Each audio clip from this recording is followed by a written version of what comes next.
España. Desde el 2020 ha estado interesada en hacer investigación feminista que señale las desigualdades sociales, políticas y económicas de género, razón por la cual su tema de tesis se centró en el papel de la mujer como sujeto acto. Por ello, en 2021 hizo un posgrado en la maestría en estudios culturales tratado de Don March, que es un programa escrito al Sistema Nacional de Posgrados Obligatorios. Ha participado como titular en el Centro de Estudios Profesionales de Vitalba en 2023 y desarrolló el taller Ciencia para Niñas y Niños Prácticas de Reflexionar en la Escuela Rural Federal 2 de noviembre. Ella nos va a presentar un trabajo Violencia de Género en las instituciones de educación superior, experiencias de colectivas feministas en diferentes charlas. Cedo la palabra a Citali, las ponentes tienen 20 minutos para responder, cuando ya les queden 5 minutos, saber. Y bueno, adelante, Citali. Hola, buenos días a todas. ¿Me repites, porfa, cuántos minutos tengo para ir tomando el tiempo? 20 minutos. Ok, muchas gracias.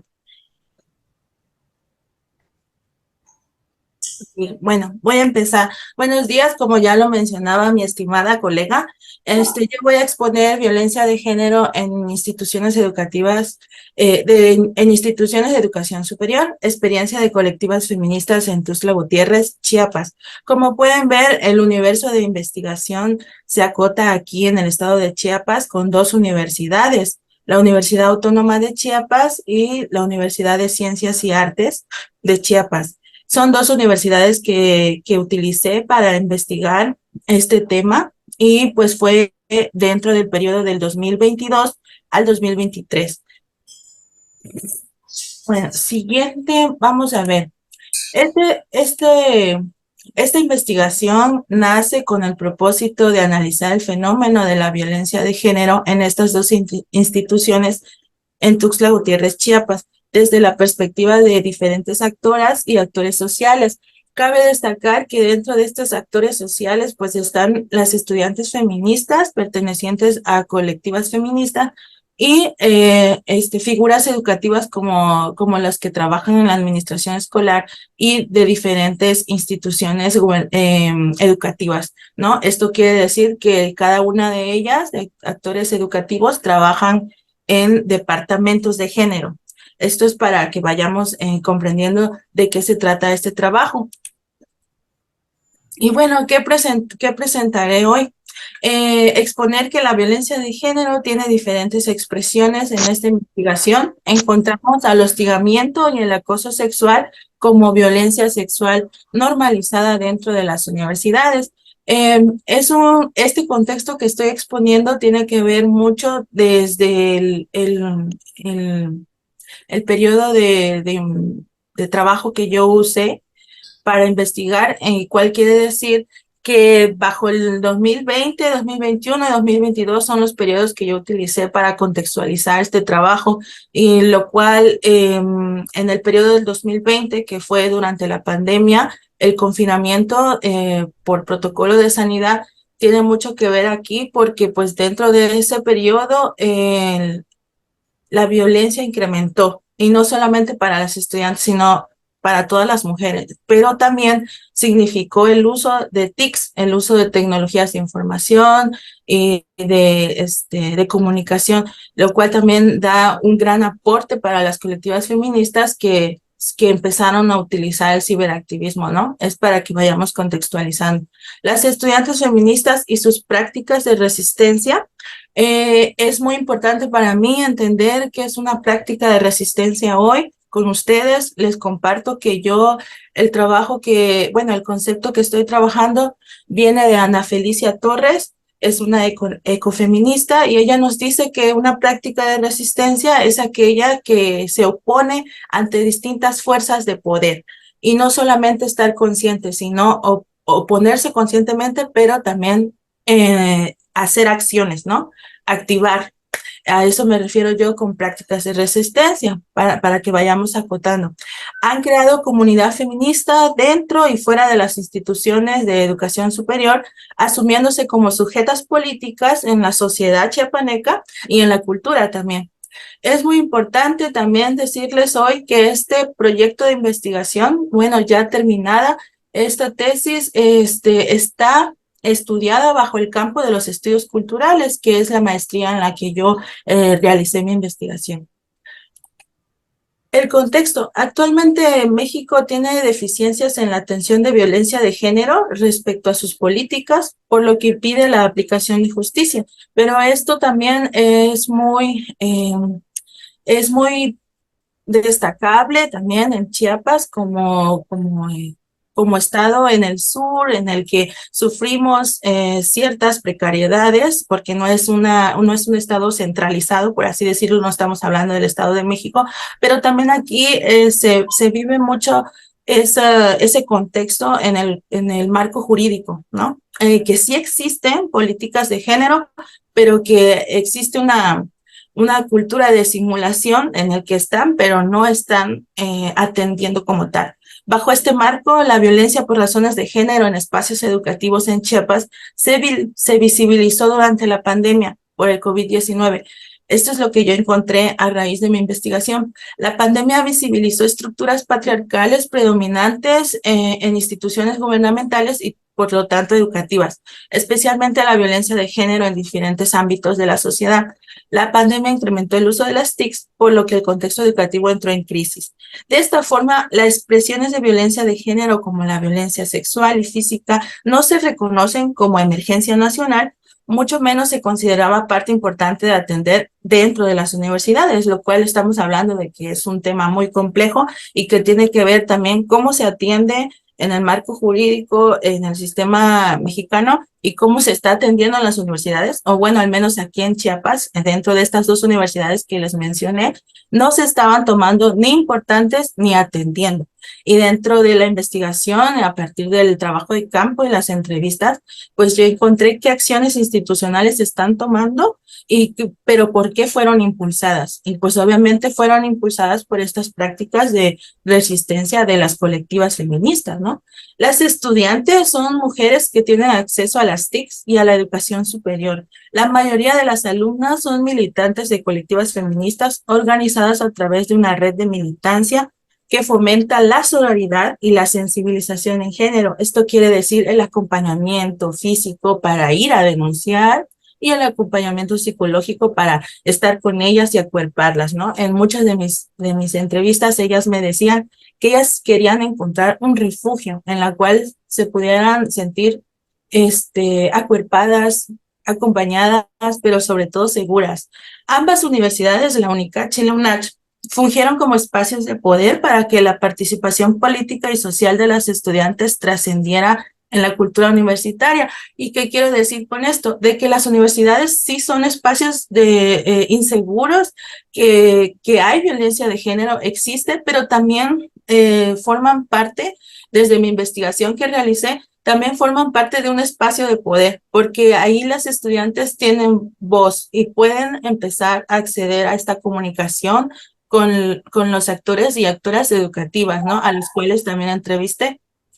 Bueno, la metodología que yo trabajé en mi investigación fue la investigación feminista. Marta Patricia Castañeda Salgado nos dice que la investigación feminista es aquella en la que asumimos y reconocemos a las mujeres como sujetas políticas, ¿no? Entonces, esta agencia, digamos, esta agencia de las mujeres debe ser reconocida por la investigadora, o sea, yo, y también forma parte bueno, la investigación feminista se trabaja a partir de las epistemologías feministas, lo cual yo tomé muy en cuenta para hacer el marco teórico y pues para acceder también a estos herramientas metodológicas que te brinda la investigación feminista, y una de ellas pues es la implicación y el borramiento de sujeto y objeto de estudio, ¿no? En este caso tratamos de ir como trabajando en horizontalidad.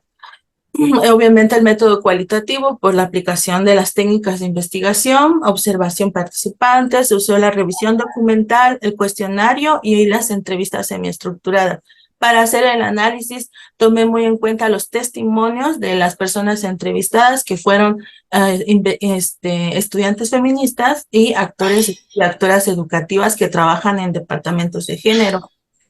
¿Quiénes son ellas? Pues son estudiantes feministas, son universitarias. Para el desarrollo de esta investigación, todas las colaboradoras se seleccionaron con base a los siguientes criterios: estudiantes feministas de la UNACH y de la UNICACH. Asimismo, actores educativos que trabajan en la UNACH y en la UNICACH. Algunos de los actores educativos trabajan en la Defensoría de Derechos Humanos y Universitarios y otros en la Abogacía General de la UNACH y de la UNICACH. Bueno, yo encontré en mi investigación que existe una red de feministas que están trabajando, que están cooperando, que están actuando a partir de muchas prácticas de resistencia en las cuales están trabajando por medio de pues del arte, de los talleres, de la sensibilización en género, ¿no? Y pues las colectivas que ayudaron a hacer este trabajo posible son las siguientes: la colectiva Brujas, la colectiva Neuronas, la colectiva Concepción Mendizábal, la colectiva Hermanas Sujil. Estas colectivas tienen en particular, obviamente, trabajos similares, pero también algo muy particular que yo encontré es que cada una de ellas tiene formación académica distinta. Por ejemplo, Brujas son licenciadas en comunicación, Neuronas, licenciadas en medicina humana, Concepción Mendizábal son ingenieras civiles, y Hermanas Sujil son licenciadas en biología, son biólogas. Entonces, sí existe una red, se llama Recofuch, y son reconocidas actualmente por las dos universidades, tanto UNICACH y UNACH. Los resultados, ¿qué violencias son las que más destacaron a partir de la investigación? Es pues la violencia física, en cuanto estas fueron percibidas a partir de mi entrevista, fueron más latentes o más, como más destacadas, pero de parte de los compañeros varones hacia sus compañeras, y de algunos profesores varones también. Agresiones físicos, entre todos el acoso sexual, el hostigamiento, miradas lujuriosas, eróticas hacia las alumnas, y también las insinuaciones sexuales fueron como muy constantes en las entrevistas. La violencia psicológica es algo que no se ha trabajado mucho, que es parte también de una de mis conclusiones. No ha sido reconocida como tal, pero también la violencia psicológica por parte de los profesores varones hacia las estudiantes es algo que hay que tomar muy en cuenta, manifestadas en agresiones verbales, incluso en ese lenguaje agresivo pasivo durante las clases. Los profesores dicen chistes sexuales y humillan a las estudiantes, lo cual también es algo que hace que el aula se convierta en un espacio privado cuando es un espacio público. Violencia docente, amenazar con reprobar a las alumnas, no revisar la tesis de las alumnas, obligar a las estudiantes a realizar una demostración sexual en contra de su voluntad, ¿no? Este caso es muy impresionante porque esta chica estudia en medicina humana, y ella, cuando estaba en su clase, le pidieron que se pasara al frente. El profesor le dijo que se tocara tal vena que pasaba por la punta de su nalga. Ella se negó. El profesor le dijo, bueno, estás aquí para hacer lo que yo diga. Y ella se negó totalmente. Qué bueno que se negó. Aparte de eso, otros días después, una de sus compañeras de esta estudiante, en el testimonio, ella me dijo que la estudiante la obligaron a hacer una maniobra en un escritorio, y pues era una maniobra que ya está obsoleta, pero que a simple vista es una maniobra sexual. Entonces, todo este tipo de situaciones es parte de la violencia docente, que abusan de su autoridad, ¿no? En las clases. La violencia institucional, durante las dinámicas en ir a denunciar, en la atención hay revictimización. Y esto entorpece también los trámites de denuncia y sobre todo ese proceso en sensibilización de género que deberían tener. Y obviamente ya llegamos a la violencia sistemática, pues algunas denuncias no fueron atendidas y se quedaron en esa impunidad. Bueno, Otro de mis hallazgos fue que existe una cultura de denuncia inestable. ¿Por qué lo digo así? Porque pues sí hay cultura de denuncia, pero hay mucho desconocimiento de los protocolos de atención a casos de violencia de género y aparte también hay mucho miedo a las represalias. También esta impunidad y de las que las estudiantes se enteran en la que no hubo justicia para las víctimas, pues ocurre una pérdida de confianza a estas instancias como las defensorías, las coordinaciones, las direcciones de género, que están haciendo todo lo posible porque sí hay acciones institucionales, hay talleres, hay charlas, hay conferencias, pero esta impunidad que ocurre en algunos 2 o 3 casos que no hay justicia, pues hay una pérdida de confianza y por eso ocurre esta cultura de denuncia. Y también la revictimización, muchos estudiantes apelan a ello.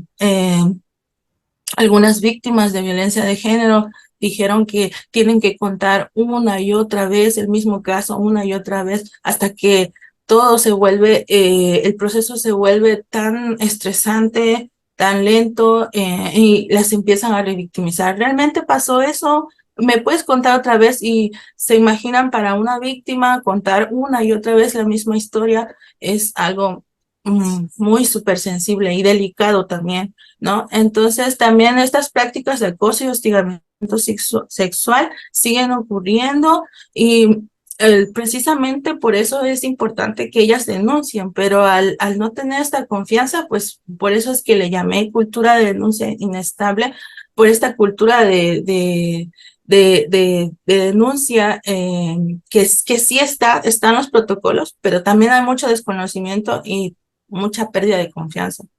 Bueno, conclusiones. Gracias al feminismo universitario, las estudiantes se convierten en sujetos políticas del activismo feminista sociocultural que actualmente se suscita de aquí en Chiapas. ¿Por qué? Porque pues esto no solo quedó dentro de las IES, sino que va más allá, ya que muchas estudiantes organizan marchas, organizan mítines fuera de las instituciones. Es decir, que se ve, esto se pasa a las calles, al Palacio Municipal, ¿no? Entonces, digamos que sí, este feminismo universitario es algo que trasciende.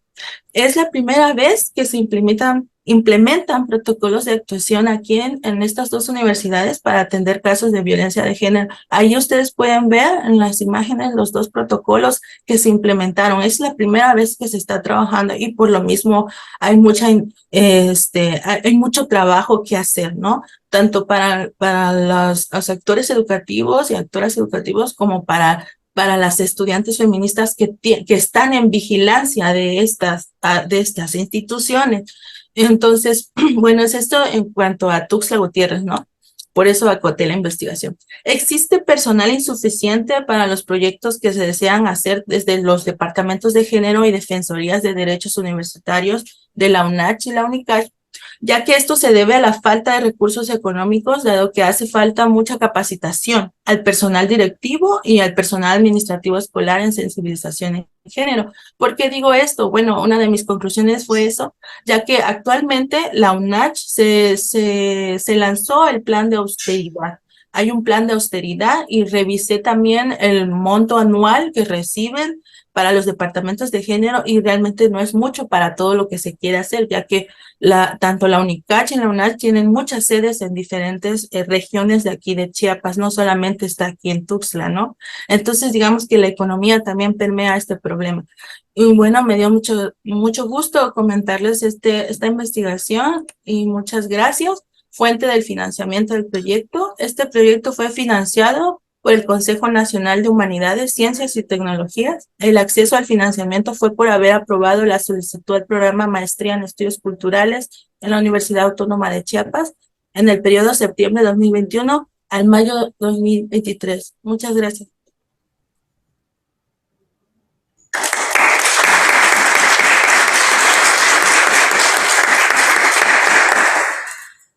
Muchas gracias, Citlali, por esa presentación que nos resuena a todas las que estamos en esta mesa. No importa el tamaño de la institución de identidad pedagógica, pero hay una repetición de muchas de las situaciones que narras para la violencia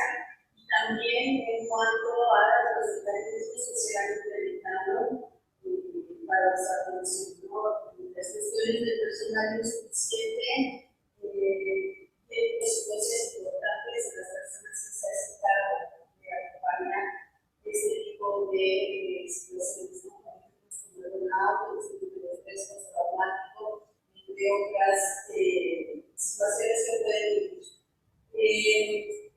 Voy a dar la palabra a Claudia Sandoval Zamorano, que viene a presentar, presenta la ponencia Mapear la violencia de género y las acciones feministas de protesta y las instituciones de educación superior. Ella viene de la Universidad de la Universidad Interamericana. Es doctorante del programa de estudios críticos de género en la Universidad Interamericana de la Universidad de México. Es psicólogo y maestra en ciencias sociales por la Universidad Autónoma de Hidalgo, máster en género y diversidad por la Universidad de España, diplomada en creación literaria por el Instituto Nacional de Bellas Artes, ganadora del Premio Estatal de Poesía y Premio Rivero en 2021 en Milán. Entonces, de la misma forma, voy a ponerme una lámina en el teléfono para que interrumpirles, va a sonar, cuando les queden 5 minutos, y ya solo tomaré la palabra para ya agotar el tiempo. Adelante, Claudia, tienes la palabra.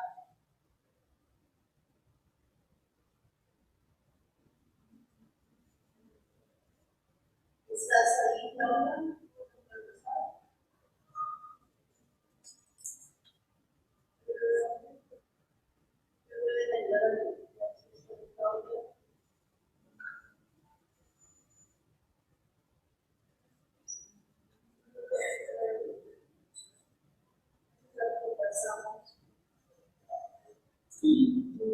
No sé si se quedó sin conexión. No sé si se quedó sin conexión, no aparece en la lista. No aparece, ok. Pero entonces, vamos a la siguiente noticia para disculpar.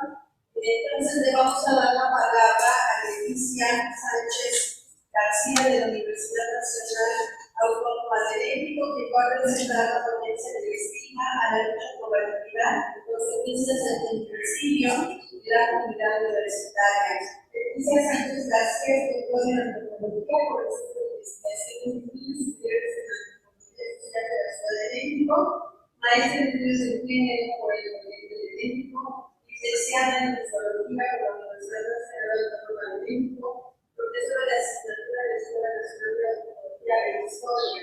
Actualmente es integrante del Centro de Investigación del Observatorio Cultural Antropológico OCA.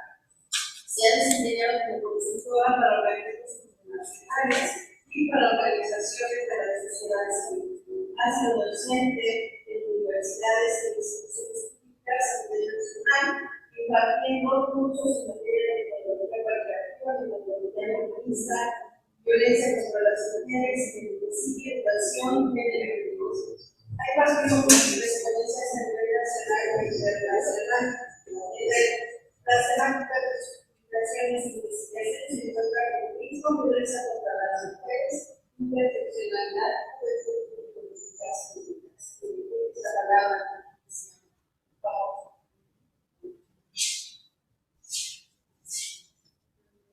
Su micrófono.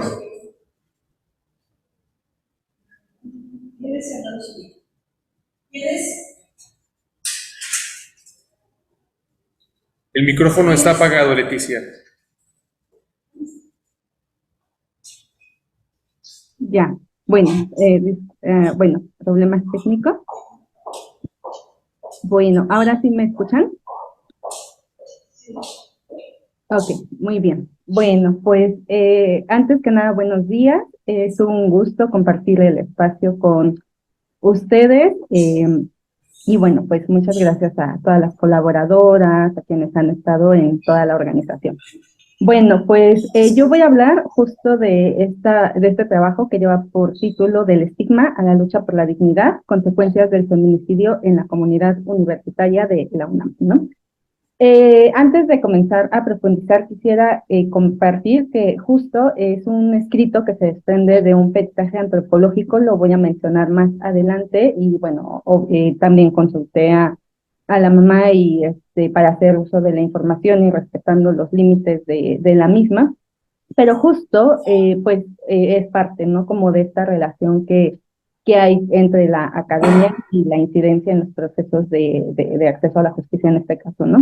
Entonces, bueno, pues justo el objetivo es analizar las consecuencias del feminicidio en la comunidad universitaria de la UNAM, y justo a partir de dos casos, el primero en 2017 acontecido en Ciudad Universitaria, y también quise como también revisar qué había pasado en el Colegio de Ciencias Humanidades en el plantel Oriente. Entonces, bueno, pues justo parte, bueno, el contexto es que pues la Ciudad de México, por gobiernos de izquierda, instancias de adelanto para las mujeres, de derechos humanos, pues es considerada una ciudad de vanguardia, ¿no? Porque pues hay avances en materia legislativa en cuanto al matrimonio igualitario, bueno, las leyes del aborto en relación a la decisión sobre el cuerpo de las mujeres. Que bueno, ahora tenemos un avance muy importante a nivel federal. Pero justo, pues había sido considerado como un referente, ¿no? En materia de derechos de las mujeres, pero bueno, ha habido también un clima como de violencia, ¿no? Particularmente de violencia feminicida, que las mujeres que habitan y transitan cotidianamente pues han visto, ¿no? Y justo pues aloja, ¿no? Principalmente este campus de Ciudad Universitaria, que también es un importante referente para la UNAM, si bien se ubica o tiene distintas, bueno, instancias en distintos lados del país, pues el campus de Ciudad Universitaria pues aloja facultades, institutos de investigación, bueno, y también en la Ciudad de México se encuentran las preparatorias, los colegios de ciencias y humanidades que forman parte de un proyecto educativo de la UNAM. Sin embargo, pues en su interior, desde 2016 se creó justo el protocolo para la atención de casos de violencia de género, y hay un sistema jurídico de la UNAM que pues ha venido documentando pues una serie de violencias, ¿no? Por ejemplo, entre 2016 y 2020 se presentaron 1.486 quejas por violencia de género. El 98.2 son de mujeres, y de esas quejas, el 94% de los agresores son hombres, ¿no? Entonces, pues justo ya íbamos viendo como una dimensión muy importante del problema, y el Colegio de Ciencias y Humanidades, bueno, pues forma parte de un proyecto educativo de la comunidad de la UNAM, perdón, que justo pues fue pensado por Pablo González Casanova, pues como un proyecto que fuera dirigido, ¿no? Como al sector de las clases trabajadoras, sector de las clases populares, y en ese sentido, pues alojara, ¿no? Como a jóvenes que orientados hacia pues una educación superior, ¿no? Y justo, pues, este colegio, el que está en el plantel Oriente, se ubica justo en una periferia de la Ciudad de México, y aquí el término también es muy importante remitirlo, porque pues la periferia pareciera que la Ciudad de México dentro de la misma ciudad tiene periferias, ¿no? O sea, está el sur de la Ciudad de México donde se concentran instituciones, como mucha actividad laboral, y pareciera que otros lugares como en la zona oriente, como otras alcaldías como Tláhuac, no sé, pues pareciera que son las periferias dentro de la misma ciudad. Entonces, pues bueno, ahí se ubica el CCH Oriente. Yo justo también parto de la teoría feminista, entendiéndola, bueno, pues como un movimiento social, como un planteamiento teórico con sus categorías analíticas que justo ponen en el centro del análisis la condición de subordinación, de opresión hacia las mujeres, ¿no? Y si bien una de sus categorías centrales es el género, nos permite pues justo profundizar en qué es lo que sostiene esas relaciones de poder. Entonces, bueno, pues también revisé justo la propuesta de Karen Offen y Ferrandis, que justo plantean que el feminismo pues se funda en el análisis crítico del privilegio del varón, y hay un proyecto emancipador, ¿no? Que justo pues más allá como de, bueno, claro que es importante comprenderlo y tener estas herramientas pues para plantear un proyecto político transformador. En términos, también retomo justo esta categoría de feminicidio, y como diversas autoras lo han mencionado, pues es la forma extrema de violencia contra las mujeres. En 1992, Diana Russell y G. Rayford justo plantearon el término femicide en inglés para referirse justo al asesinato misógino que hay, a los asesinatos hacia las mujeres, y que están cargados pues de este odio, ¿no? De esta misoginia, y que se diferencia de los homicidios, ¿no? O sea, que ya ese es un concepto masculino, porque da cuenta de las razones de género, de que claro que cuando nos matan a las mujeres, pues nos asesinan por el hecho de ser mujeres. Y Marcela Lagarde justo pues hace un planteamiento donde ella lo reconceptualiza a feminicidio para reconocer el papel del Estado. Esto quiere decir que mediante sus acciones, mediante las negligencias, mediante la nula acción que tienen ante el problema, pues también es responsable. Y pues son muertes que pudieron haber sido prevenidas, ¿no? Como Ravelo también lo señala. Y bueno, por otro lado, Rita Laura Segato, pues argumenta de que el feminicidio no nada más es el asesinato en sí mismo, sino que tiene una dimensión expresiva, que quiere decir que a través del cuerpo de las mujeres, de este cuerpo que es asesinado y que también es violentado, pues envían distintos mensajes, ¿no? Uno a las mujeres por salir de las normas establecidas, ¿no? Y entonces es la capacidad de que podemos ser asesinadas si transgredimos el orden tradicional, pero también está ese mensaje a los varones de la capacidad de muerte, de crueldad, ¿no? Hacia las mujeres. Y bueno, pues cuando el Estado no interviene adecuadamente, pues hay un mensaje también de tolerancia y permisividad social. Y finalmente retomé el modelo ecológico de la violencia, que justo, bueno, pues es como tiene distintos niveles y pareciera que hay una serie de ondas expansivas, ¿no? Donde claro que la violencia, el feminicidio, pues afecta primeramente a quien la vive, ¿no? O sea, sí, o sea, como alguien que ha sido como victimizado y que en el caso de las mujeres que son asesinadas o de las sobrevivientes, pues son quienes viven el hecho y posteriormente pues afecta a su entorno cercano, a los hijos, a la familia, a los hermanos, la mamá, el padre y posteriormente pues a la comunidad, ¿no? Entendiendo pues como un grupo donde se comparten una serie de valores, de creencias, ¿no? De normas que justo generan una cohesión de ese grupo y un sentido de pertenencia y de identidad. Y finalmente, pues, el nivel estructural, ¿no? Que tiene que ver, pues, con cuestiones más profundas, institucionales, históricas.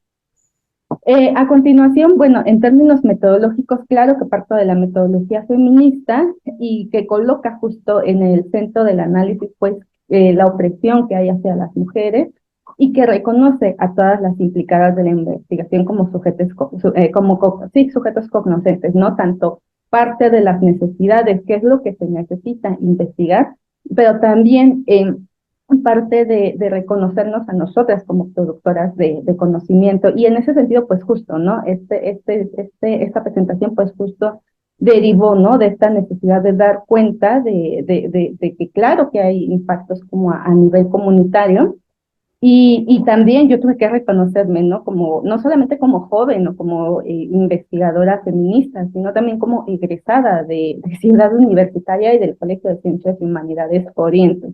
Entonces, pues eso también, tiene implicaciones desde esta perspectiva académica, pues se busca, ¿no? Generar también estos espacios como de incidencia frente al problema. En términos, los métodos, me basé en la etnografía feminista, colocando en el centro de la observación justo estas relaciones de poder que hay hacia las mujeres. Bueno, pues la etnografía digital me parece que es imprescindible, ¿no? Justo como porque pues a lo largo de estos dos feminicidios, pues y ubicadas justo en el contexto del tsunami feminista, pues se puede observar cómo las tecnologías de la información pues forman parte de la articulación de las jóvenes, de los procesos organizativos, y es algo también parte de la vida cotidiana. La realicé, justo la etnografía digital me centré en los dos eventos. La etnografía, la observación participante la hice en la Ciudad de México, después del evento estuve ahí también marchando.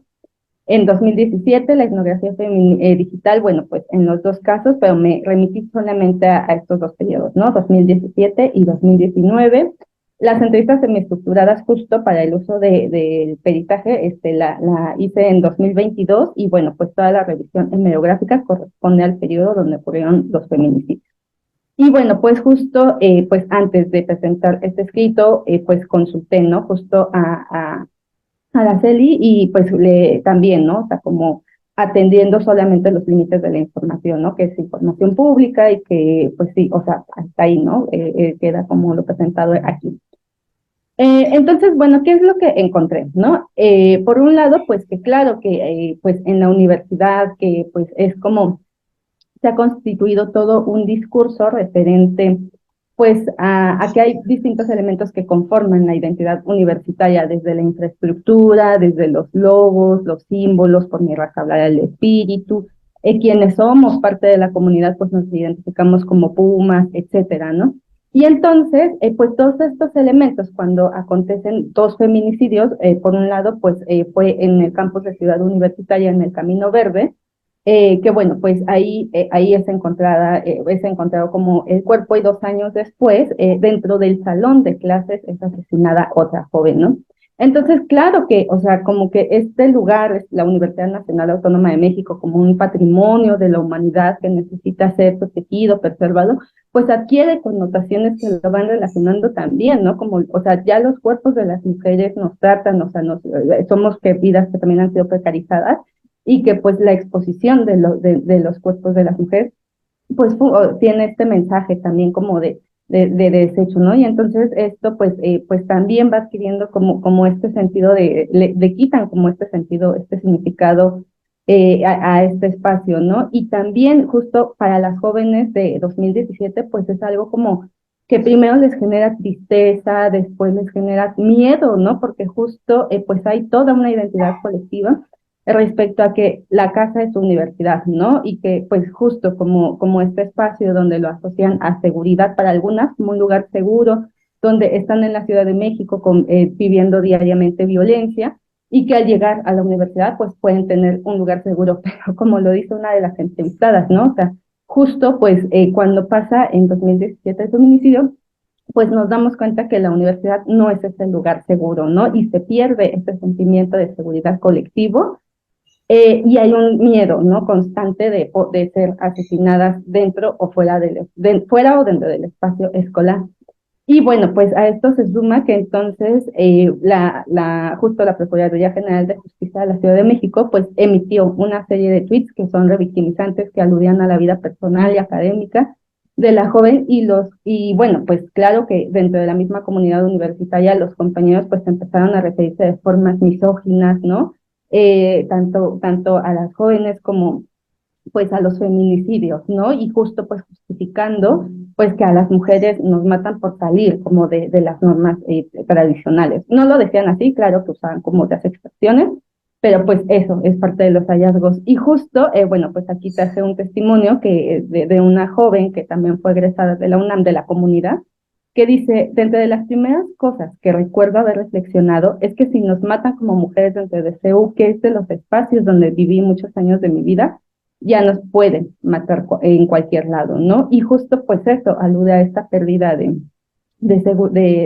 seguridad. Posteriormente, pues ante todos estos sentimientos que se generaron de miedo, de asombro, de no sé, pues justo entre ellos pues surge también la rabia, la indignación y ese principal motor de protesta. Y en 2017 comenzó justo en el espacio digital a circular este hashtag Si me matan, ¿no? Que tiene que ver, pues, las jóvenes, justo muchas usuarias empezaron pues a etiquetar, bueno, a generar justo una serie de tweets que tiene usando este hashtag, aludiendo justo a su autonomía, y también a que, pues sí, o sea, básicamente por ser mujeres y pues, o sea, como que ser autónomas, pues me pueden matar, ¿no? Como el que dice: si me matan porque viajo, porque no me casé, por robé libros, ser soltera, tener una vida sexual, porque a veces me voy de fiesta con mis amigas y no he hecho mi declaración anual, ¿no? Y entonces, pues tiene que ver, entonces, esto con toda, pues sí, como todo un estigma que se genera, pues, hacia las jóvenes, y que reproducen discursos que básicamente justifican el asesinato. Y simultáneamente se hizo una convocatoria para marchar justo en CEU en 2017, y esta marcha a mí me parece muy representativa porque si bien estamos en un contexto donde el feminismo ha tenido mucha incidencia, fue un espacio donde jóvenes feministas, no feministas, pero mujeres se identificaron y salieron a marchar porque justo la violencia nos atraviesa, ¿no? Y fue una marcha justo de jóvenes universitarias marchando por un derecho a una vida libre de violencia, ¿no? Entonces, bueno, en el caso de 2019, justo también se observan también la acción de la inacción de las autoridades se puede observar porque justo pues cuando acontece el asesinato de la joven que es dentro del aula, o más bien justo pues ella empieza a tener un dolor que estando en el aula y salen y bueno pues los servicios de emergencia se tardan mucho y entre las primeras líneas de investigación fue que lo asociaron con el narcomenudeo y con que la Marina se encontraba, aunque después hicieron como peritaje respecto a las trayectorias y no daban, ¿no? Pero lo más importante es que en la revisión hemerográfica, pues sus familiares decían, no, es que pues justo o sea, no hay un impacto de bala en el vidrio, o sea, no hay coincidencia respecto a las trayectorias y no se investigó, o sea, como justo no se descartó que la investigación fuera por motivos de feminicidio, ¿no? Las razones de género pues fue como secundada y entonces pues justo, o sea, tenemos esta sentencia Mariana Lima Buendía que dice que toda muerte violenta de mujer debe de ser investigada como feminicidio y son las jóvenes de la Universidad del Colegio de Ciencias y Humanidades las que pues las que señalan eso, ¿no? Que es un feminicidio y además algo que a mí me parece muy importante y ya no alcancé como a reflexionar más al respecto, es que ellas también dicen, en las periferias también nos matan, ¿no? Y en ese sentido, pues hay toda una centralización respecto al abordaje del tema y ellas lo que están señalando es que, bueno, o sea, desde que se comenzó a plantear el tema, desde Ciudad Juárez, pues claro que ya se hablaba de que las mujeres que justo eh, son precarizadas, pues son más asesinadas, pero ellas están también trayendo a la mesa de discusión que las jóvenes pertenecen a la comunidad universitaria, que las matan y dentro y fuera de los espacios escolares, ¿no? Y en las periferias. Entonces, eso me parece que también es muy relevante del movimiento de las jóvenes. Y bueno, pues ya como para cerrar, pues hay, ¿no? Afectaciones en la identidad y subjetividad colectiva de las mujeres en la comunidad universitaria, ¿no? Que tiene que ver con que, pues claro, ¿no? Que en la universidad, pues los feminicidios impactan colectivamente, impactan en los sentimientos de seguridad, de lo que se crea, ¿no? Como un espacio donde viven muchas experiencias y aprendizajes y, bueno, distintos aspectos y se conforma un sujeto político femenino universitario, ¿no? Que está presente en el espacio virtual, en el espacio académico, que usan estas herramientas para organizarse y que exigen una vida libre de violencia en la universidad.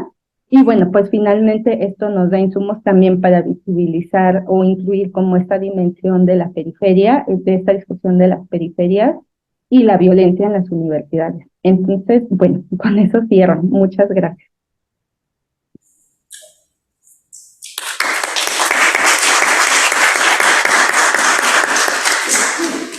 Muchas gracias, compartimos este trabajo sin duda muy importante porque muestra esta parte de los efectos de la violencia feminicida como de manera indirecta las mujeres en general somos objeto de una violencia psicológica de estos roles de género que vivimos.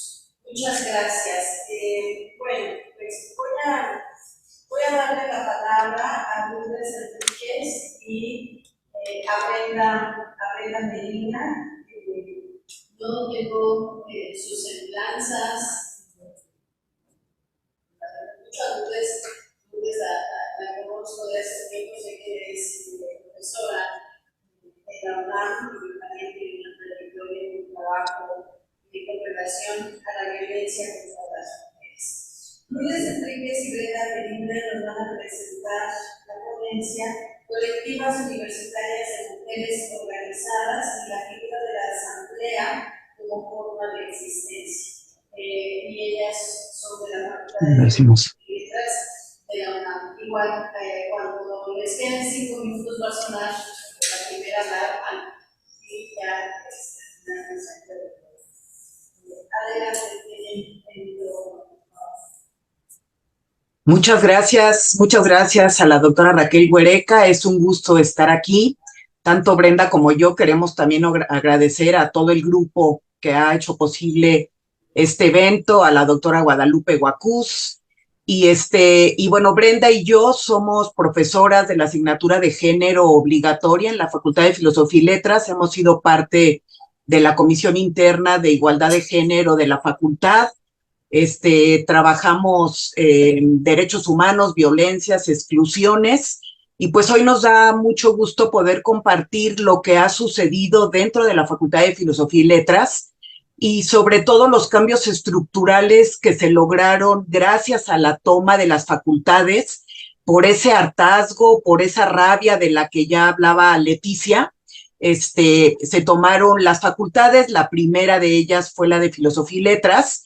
Se preparó un pliego petitorio que ahorita vamos a entrar un poco a esos detalles, pero antes que nada creo que es importante decir que sí, hablar de mujeres organizadas significa una fuerza política para poner en el ámbito de lo público, para llevar al ámbito de lo público la discusión de las desigualdades, de la normalización de las violencias, no solo en la Facultad de Filosofía y Letras, sino en toda la universidad. Y esa forma de estar juntas, de acompañamiento, para poder visibilizar y nombrar las desigualdades. Entonces, vamos a hacer un breve punteo de lo que queremos hablar, que lo vamos a profundizar en el escrito que entreguemos después, pero lo importante de las estrategias de resistencia feminista, como ya también nombraba Leticia, y aquí nos gusta pensar, como lo ha hecho una académica que ha estado cercana a las movilizaciones estudiantiles y de mujeres organizadas, que es la doctora Daniela Cerva, y ella habla de un doble anclaje, por lo menos en la UNAM, y creo que sucede en muchas otras universidades del país, autónomas, públicas y laicas, en el que ha ido avanzando la investigación, la producción de conocimiento feminista, pero se seguía manteniendo y tolerando y no haciendo nada por prevenir, atender, sancionar y erradicar tanto la discriminación como las violencias.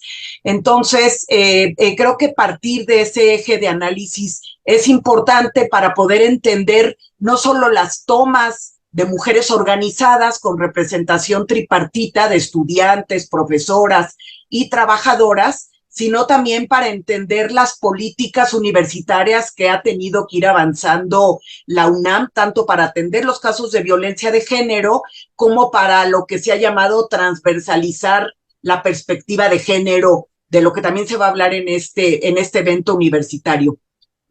Y por otro lado, queremos retomar figuras que hemos estado trabajando en un seminario de investigación, como son la toma de la palabra, la toma de los espacios, asamblea como forma de vida, como forma de existencia, como una forma de cuerpos juntos que se organizan para la protesta, para la crítica, para el estudio, para apropiarse de vocabularios críticos, políticos, de lucha, y desde ahí poder argumentar con perspectiva de género sus pliegos petitorios, que creo que también eso fue importante en Filosofía y Letras, porque no nada más las mujeres organizadas que tomaron la facultad por más de 6 meses iban a las mesas de negociación con las autoridades universitarias y de la facultad, sino que estuvieron teniendo círculos de estudio para poder aprender los avances en legislación, por ejemplo, ¿no? Poder entender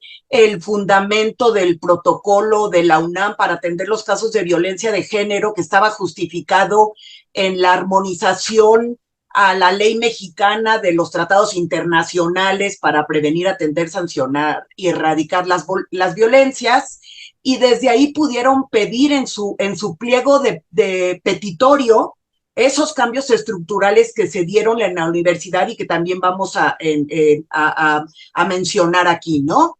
Y creo que lo importante es poder hacer un recorrido histórico y genealógico del feminismo en la Facultad de Filosofía y Letras, en la UNAM, pero sobre todo en nuestra facultad, desde Alaí de Fopa, Rosario Castellanos, pero Brenda nos va a platicar y sobre todo porque es un testimonio de quien estuvo ahí también, el cómo se formó lo que se ha llamado las colectivas de mujeres organizadas con mayúsculas, y que tiene una representación tripartita, creo que también eso es importante, ¿no? De estudiantes, profesoras y trabajadoras y funcionarias de la facultad, y en cada facultad hay estas colectivas de MO, Mujeres Organizadas.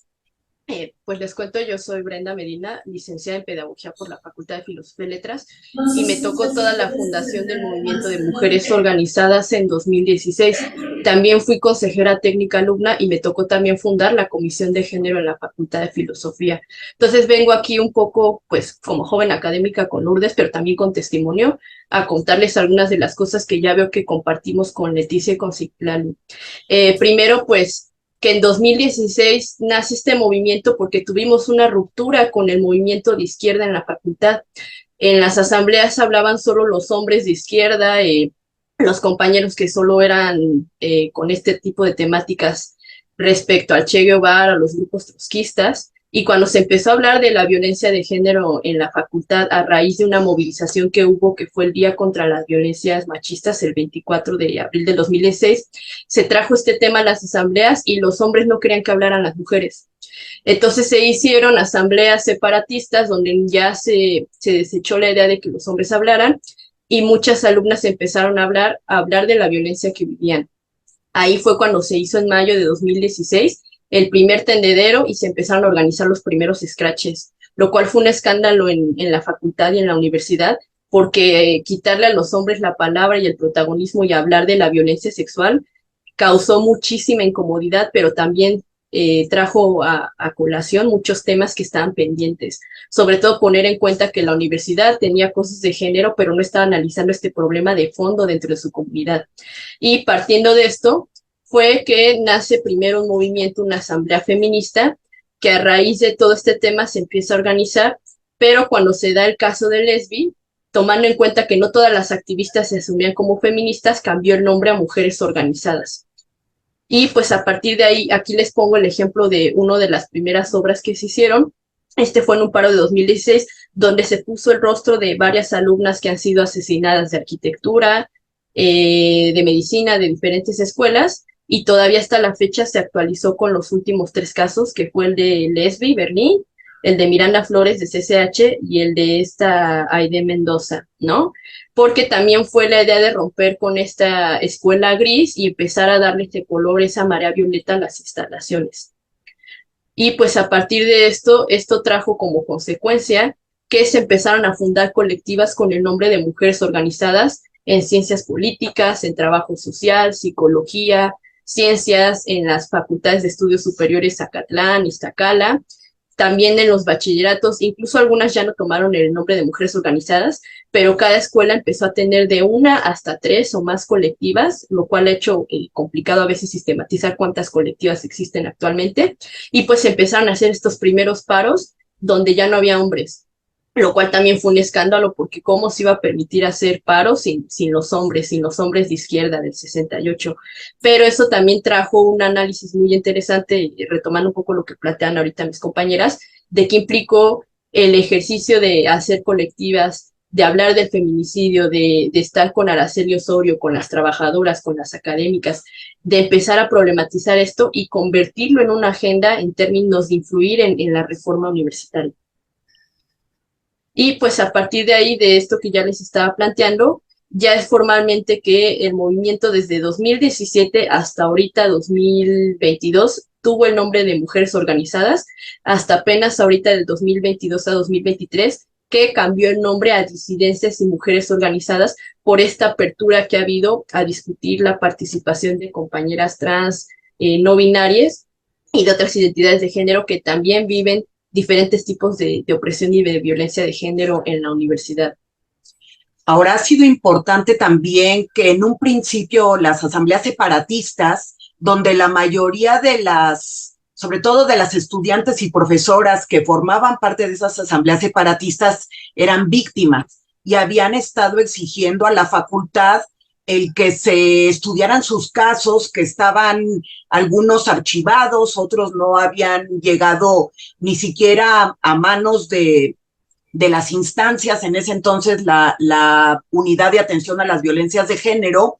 Es decir, eran casos de mujeres que estaban muy enojadas porque no habían caminado sus casos y exigían a la facultad que hiciera algo para que pudiera haber una atención y en su caso una sanción a ese tipo de conductas, ¿no? La mayoría conductas de hostigamiento y acoso sexual, como decía Brenda, desde el 2016, y lo dijo también Leticia, se publicó el protocolo para atender los casos de violencia de género con muchos vacíos, con algunas fallas, no solo teóricas, sino también jurídicas, y desde entonces las mujeres organizadas pedían la reforma a ese protocolo y también pedían que la unidad de atención a los casos de violencia de género fuera llevada por personas con experiencia en atención a víctimas, que estuvieran formadas en género, que también hubiera psicólogas,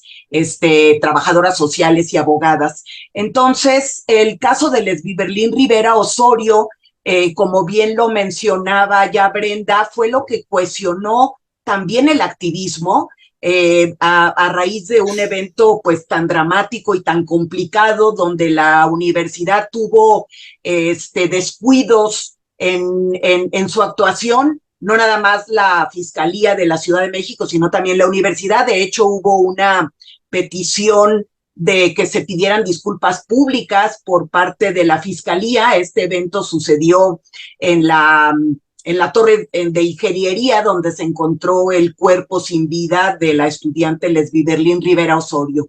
Entonces creo que marca un parteaguas importante el activismo alrededor de la madre, de los familiares de Lesbi Berlín Rivera Osorio, pero sobre todo de Araceli Osorio, que ha sido parte del sindicato de la universidad y que ha sido una activista referente, no nada más en violencia feminicida, sino también en visibilizar las modalidades de las violencias en la UNAM y la naturalización de las desigualdades, de esa estructura binaria, jerárquica, heterosexuada y asimétrica de género que pervive en una institución como la universidad.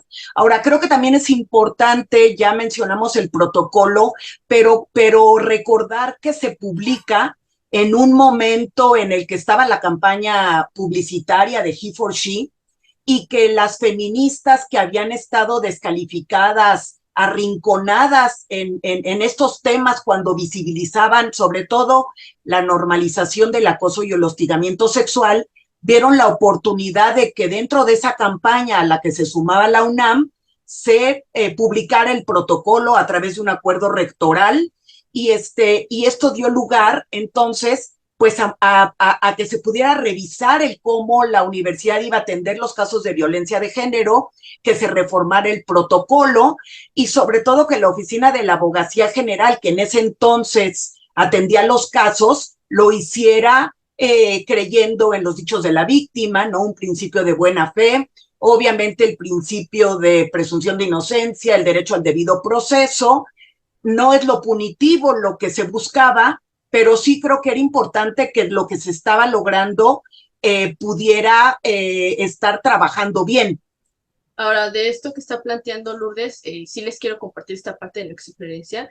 Cuando nosotros estábamos revisando los primeros casos de género con este protocolo y que llegábamos al tribunal universitario a sancionar, justamente fueron abogadas y abogados quienes nos advirtieron que como la violencia de género no estaba constituida como una falta grave en el artículo 95 del Estatuto General, que solo tenía 6 faltas: consumo de alcohol, robo, ingerir estupefacientes, portar armas, etcétera, pues era más difícil sancionar. Solo se puede sancionar por faltas a la moral y actitudes hostiles, es decir, la fracción 2 y la fracción 6.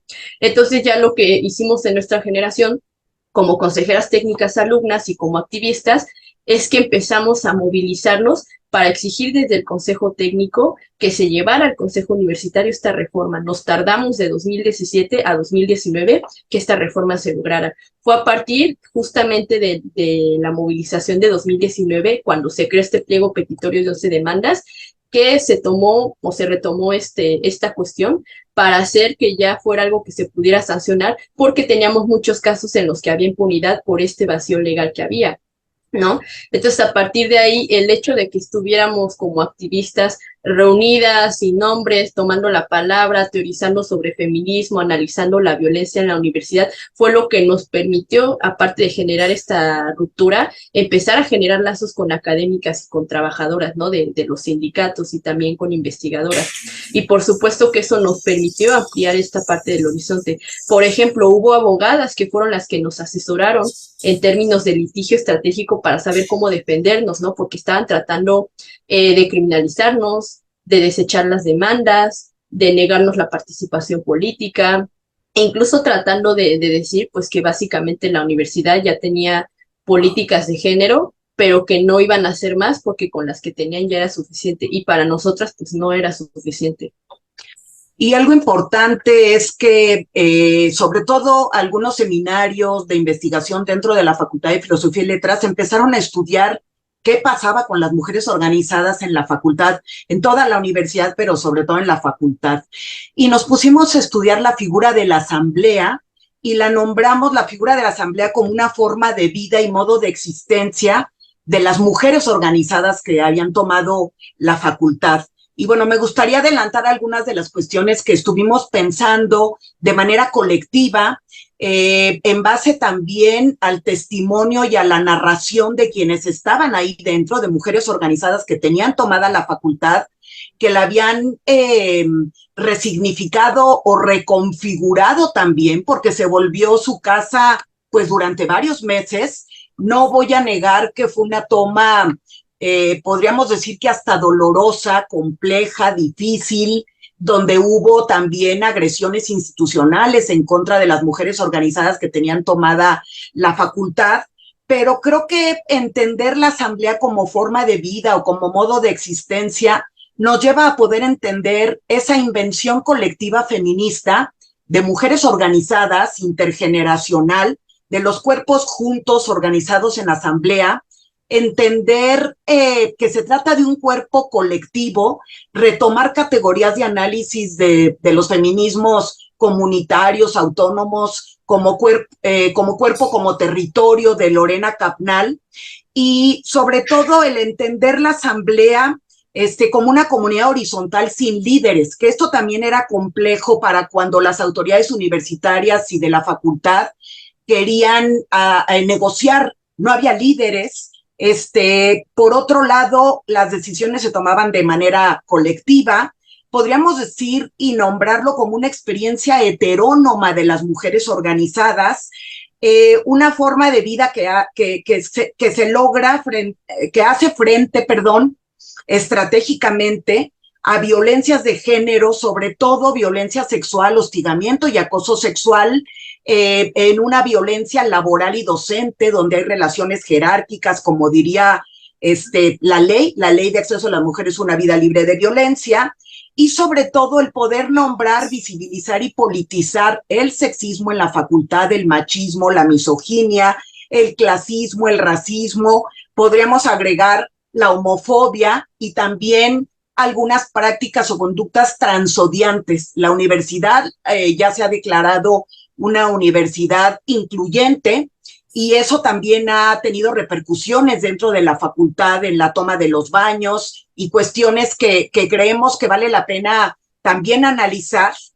Y por otro lado, la negociación, la mediación y la escucha estuvieron presentes en esa figura de la asamblea de mujeres organizadas, como decía Brenda, círculos de escucha, encuentros intersubjetivos, experiencias del compartir, del aprender, del reflexionar, del difundir a través de las tecnologías, de las TICs, como decía Citlali hace rato, y creo que también del disfrutar, ¿no? Fue complejo, fue difícil, pero creo que también fueron momentos gozosos dentro de la asamblea y que se retomaron saberes del activismo que estaban también en ebullición en ese entonces, ¿no?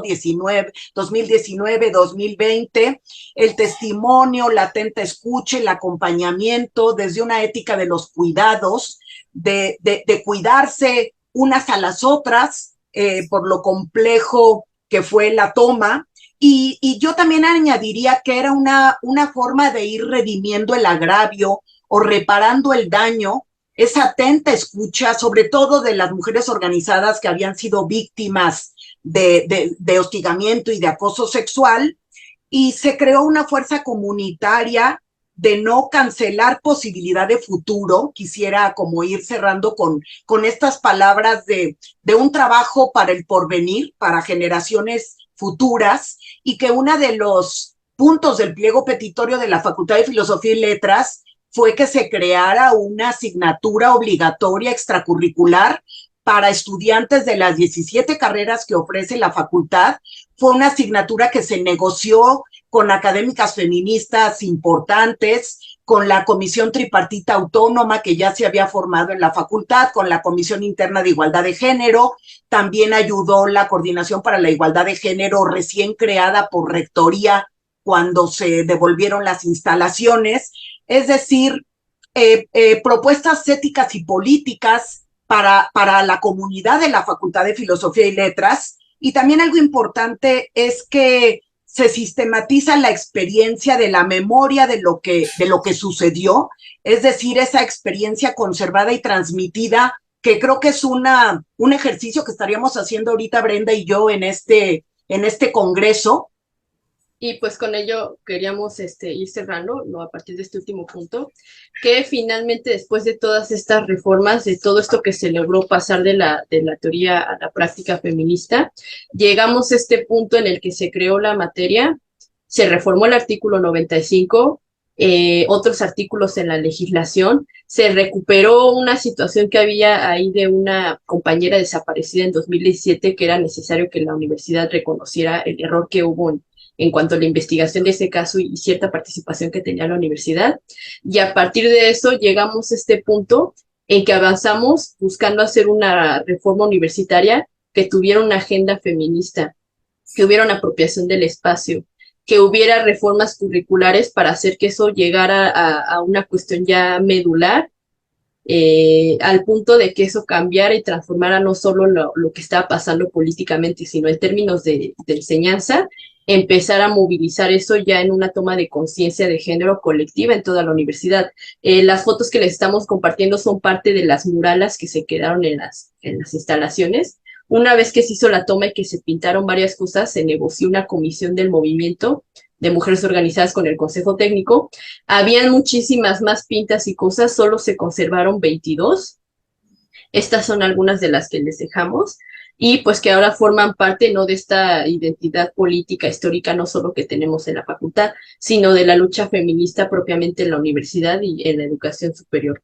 Y pues decirles que aún estamos luchando, estamos tratando de hacer propuestas y estamos viendo ya cómo se está dando esta transición con todos los grupos LGBT y disidencias isogenéricas que también están trayendo cosas novedosas en cuanto a la violencia de género y que están resignificando nuevos procesos. Actualmente este movimiento va por la 4ª generación, ¿no? Y pues ahorita, no sé si quieres agregar algo, Luis. Pues agradecer que nos hayan escuchado y creo que sí dejar en la memoria que parte de los cambios estructurales que ha hecho la institución han sido por la fuerza política de las mujeres organizadas en la UNAM. Pues gracias. Gracias. Gracias, doctora Huereca y a todos, a todas. Gracias. Y bueno, pues sí, definitivamente no debemos dejar que nos roben esta parte de la historia.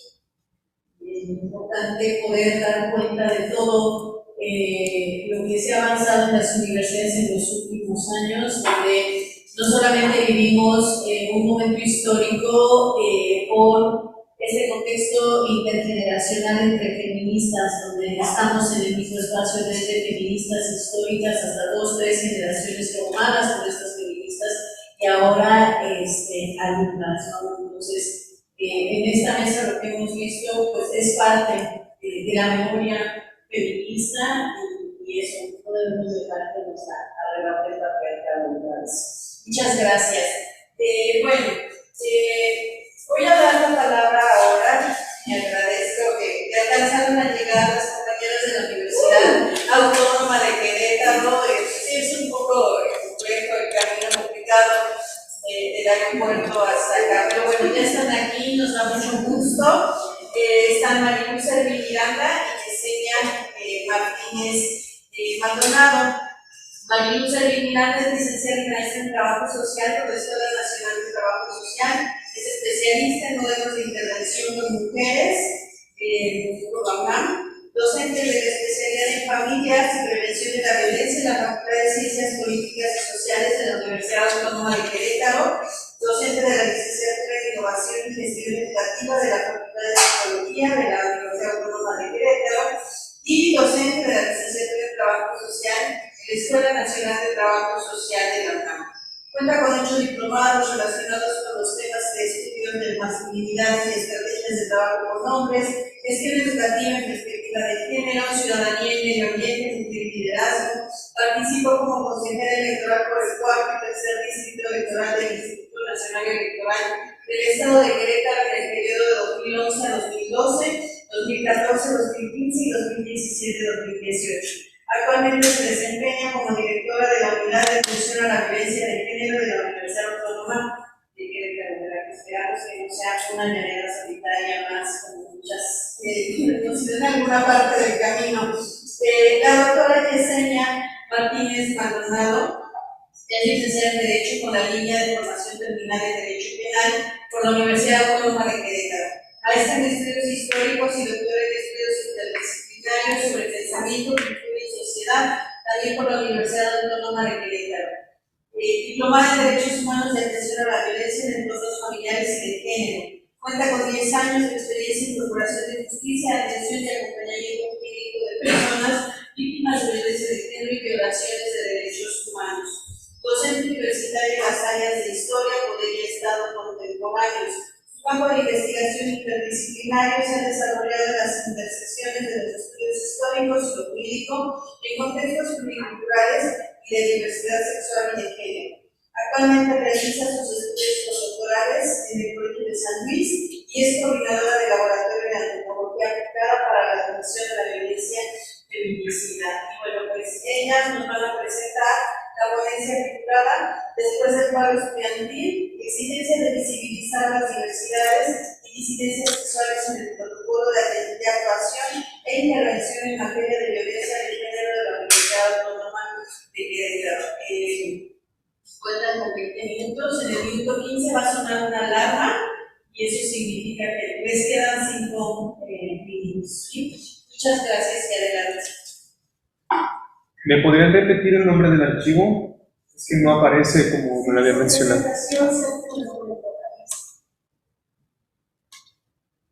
Dice que lo tiene en archivo PowerPoint, ¿verdad? Si no, no aparece aquí, no sé si hay presentación de protocolo. ¿Lo tiene en otra memoria? Ah, excelente.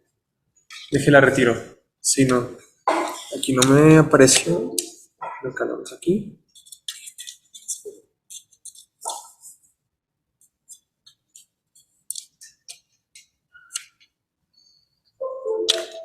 Ok. ¿Quién me la carga?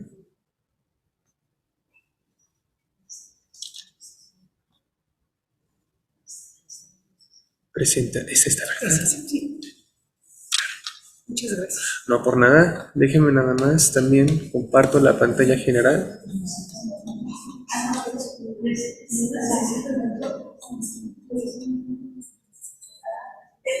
¿Podemos dar un micrófono a las compañeras? Sí, claro. ¿Con ese tiene?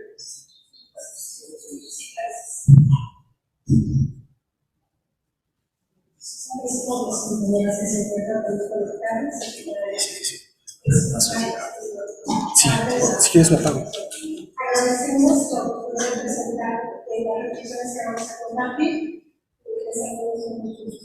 Ha sido un intercambio largo y espero también que esta pasada los últimos 4 encuentros han tomado y ha sido complejo reflexionarnos en colectivo e incluso intencionando atravesar experiencias en esta construcción de escenarios mucho más aplicados cuando estamos hablando de generar espacio libres de violencias en las instituciones de educación superior. Quisiera compartirles que Nuestra universidad también tuvo una de las organizaciones más importantes que comparte estas oleadas que han tenido de movilización larga de los estudiantes desde el día 30 de septiembre hasta el día 28 de octubre del 2022.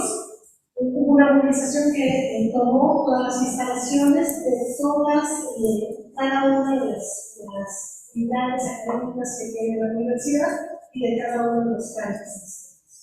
Entonces, hay una tarea muy intensa por parte de los propios protagonistas y nos tocó estar de lado finalmente con culturas de responsables de la universidad e incluso estar en la tarea de construcción de todo un auditorio que dio pauta a reflexionar sobre las exigencias y lo que ahora vamos a compartir corresponde incluso a la línea temática y a la mesa de trabajo con la que estamos de esta tarea de visibilizar las relaciones a los estudiantes de quienes se transcriben como parte de estas universidades y instituciones. Entonces, por ahí va la parte de si vamos avanzando, quisiera compartirles que ya habíamos iniciado un proceso de actualización del protocolo.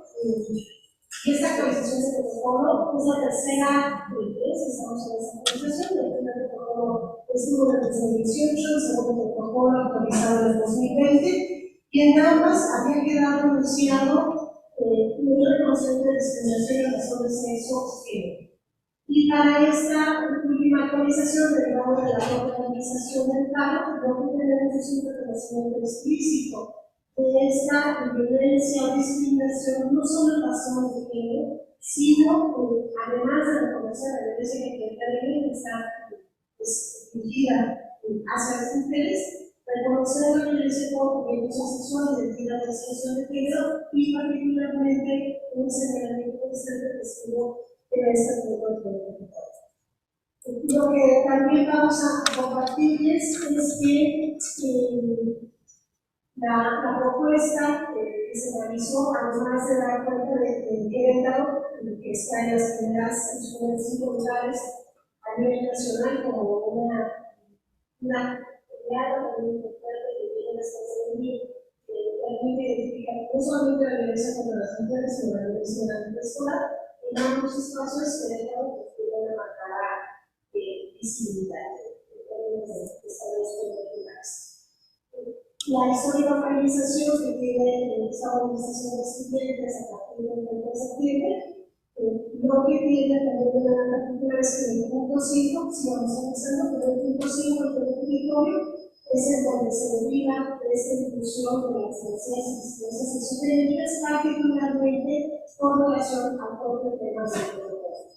El tema territorio es un documento que tuvo en total 28 puntos. Vamos a ver, el punto número 5 es presentado en la existencia de actualizar el protocolo de la actuación de prevención de la violencia de género y el listado amplio de situaciones que estuvieron ahí iniciadas para poder visibilizarse, ahora ya tienen como resultado de una investigación que se llama del Consejo Universitario y que ha pasado también por los diferentes universidades.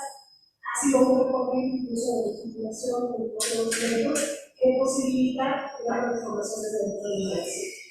Las actualizaciones del protocolo van de la mano con las actualizaciones normativas nacionales, no solamente con los criterios que se consideran en la Corte, en términos de que están pensados en la perspectiva de género, sino también la actualización que tiene el propio Estado de Querétaro, donde reconoce la violencia digital desde el 2019, en el 2021, la modalidad en términos de violencia mediática, y ya está reconocido la propia ley de acceso a las personas de la violencia, el protocolo también para ajustar la perspectiva de género, la actualización de la ley general de educación superior, que obliga a todas las instituciones de educación superior a plantear su competencia, y también un conjunto de protocolos en la propia Corte del Instituto de Justicia, en el hecho de emitido por mencionar los criterios que llegan cómo es que realiza la educación sexual y la actividad de expresión.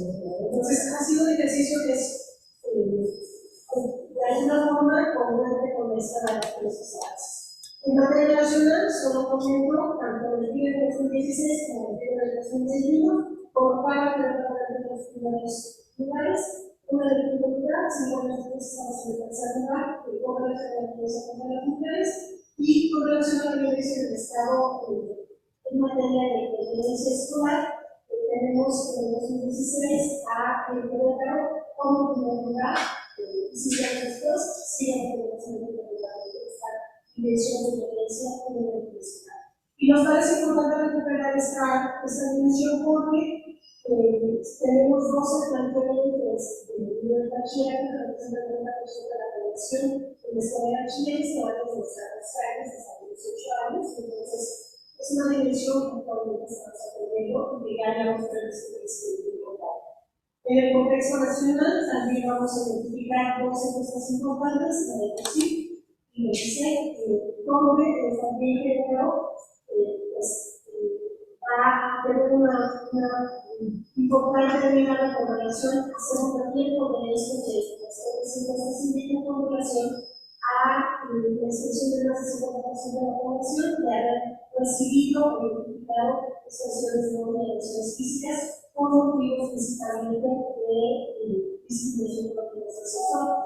Y también la encuesta del 2021 lo que verifica es un porcentaje importante de personas que se van a reconocer como parte de esas necesidades. Entonces, ese es el panorama nacional.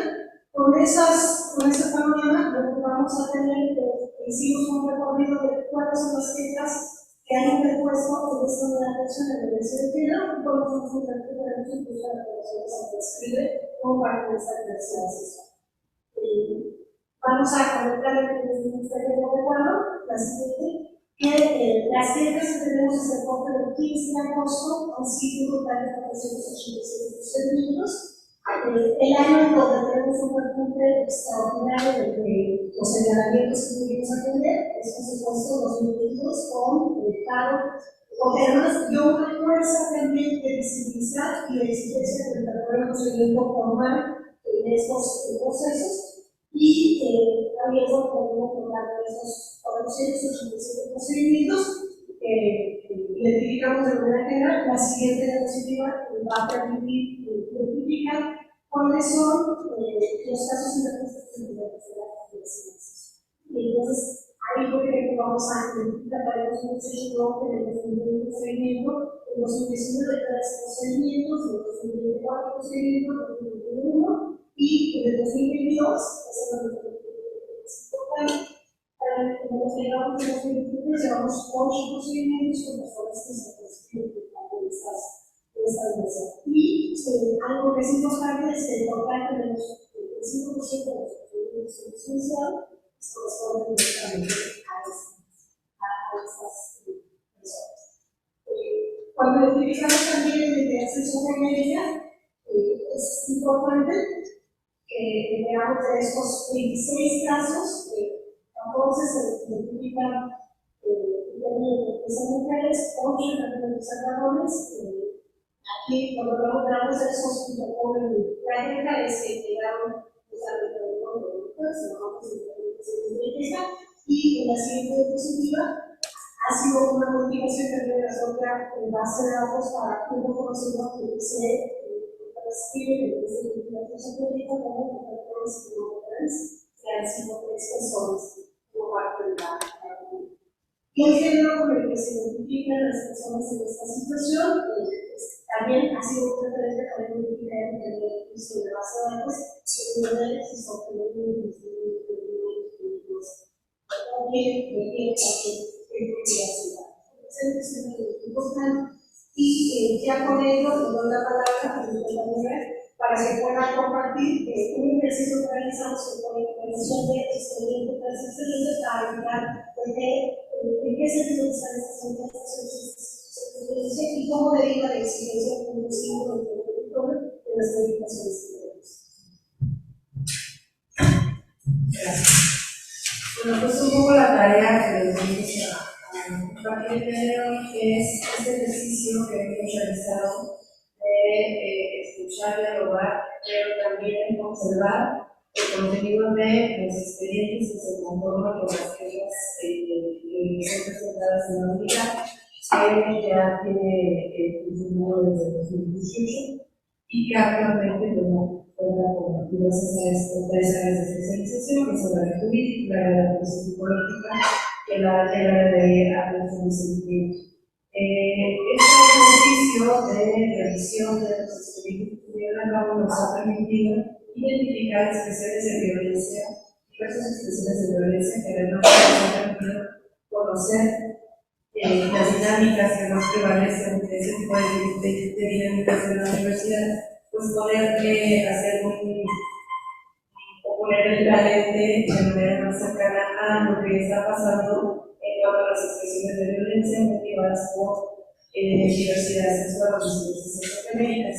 Tenemos que de esta revisión las expresiones que más que hemos identificado son de discriminación en relación a la preferencia o orientación sexual, expresiones de violencia psicológica y divulgación de fotografías íntimas y de consentimiento de las personas, acoso y hostigamiento sexual y conductas verbales ilícitas relacionadas con connotaciones agresivas, actos de acoso sexual, actos sexuales sin consentimiento, abuso y violencia sexual, expresiones de violencia verbal y figura colectiva por parte de los experimentados, violencia verbal, psicológica y amenazas investidas por la expareja, divulgación de información personal sin consentimiento, negación de la identidad de género de la persona en situación de víctima, expresiones de violencia verbal y acoso durante actividades escolares, divulgación de información personal sin consentimiento y exponer la orientación sexual ante todos los procedimiento laboral hacia la persona en situación de víctima por orientación sexual, exposición a conversaciones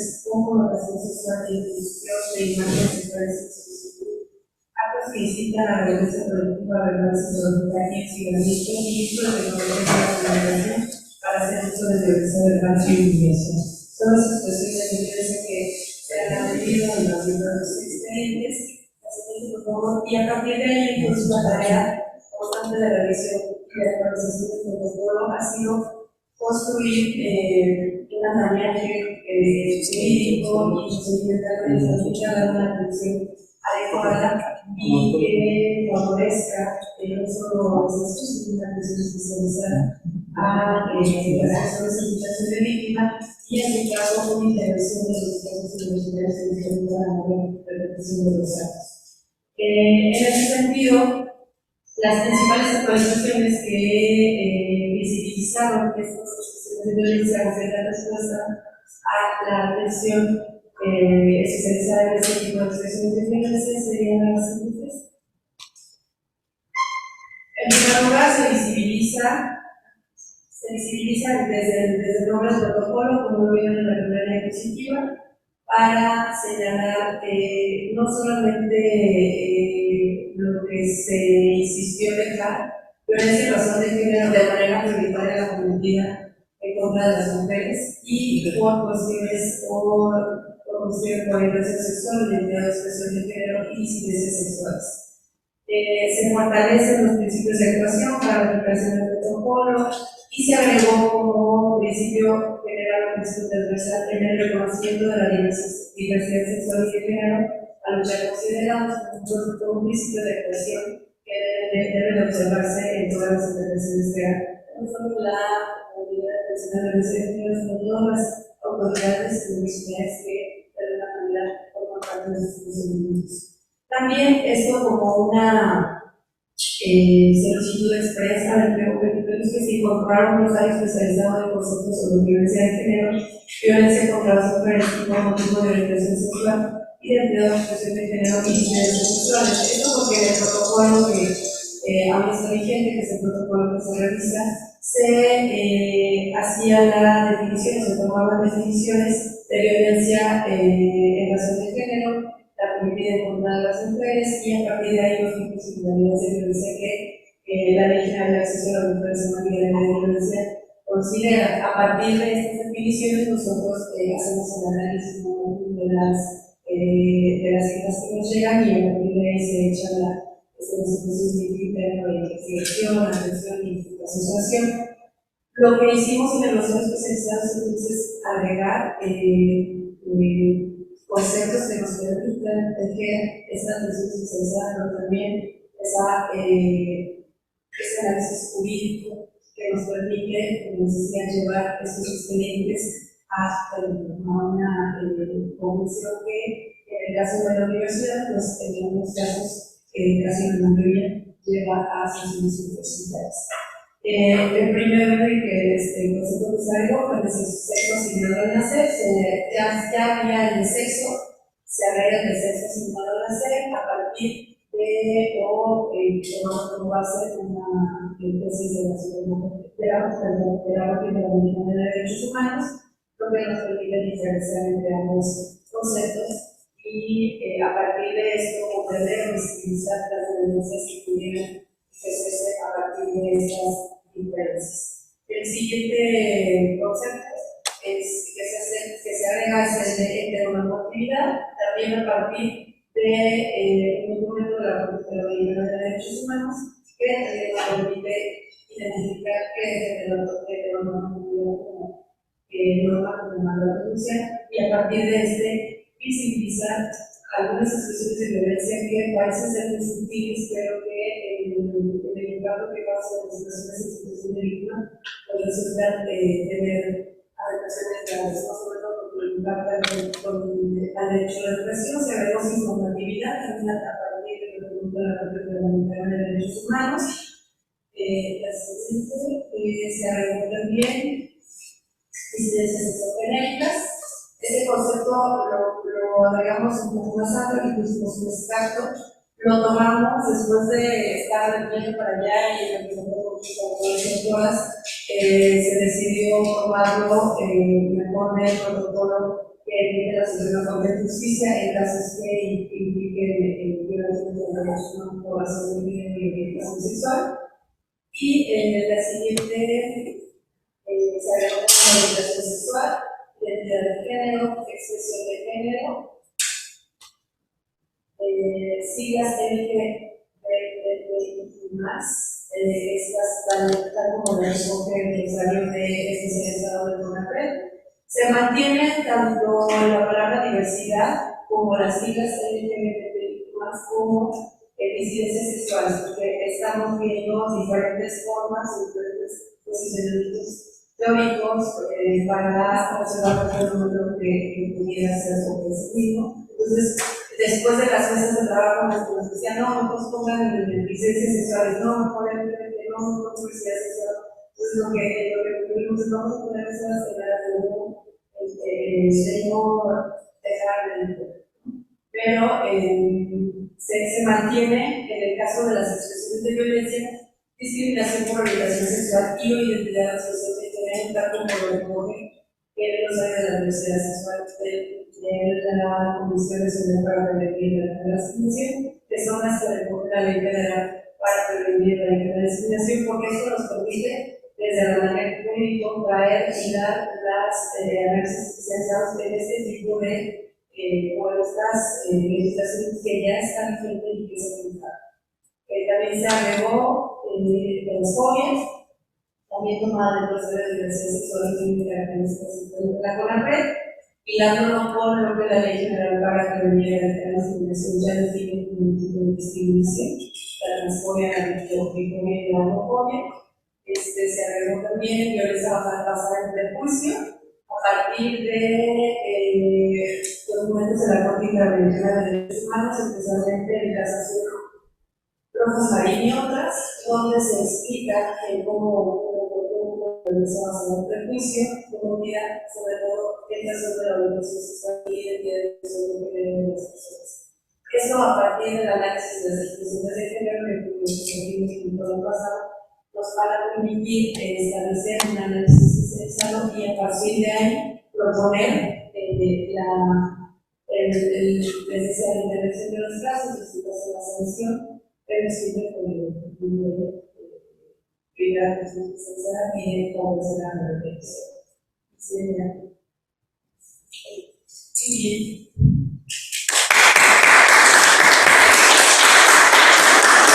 Muchas gracias, compañeras, por este trabajo, que al igual que los trabajos anteriores, muestran cómo pues todos los cambios que podemos considerar a favor, al menos en la letra, porque también hace falta ver quién interpreta estos documentos, porque cuando las personas que interpretan esta nueva normatividad no tienen especialización en teoría feminista, en perspectiva de género y estudios de las diversidades, se cometen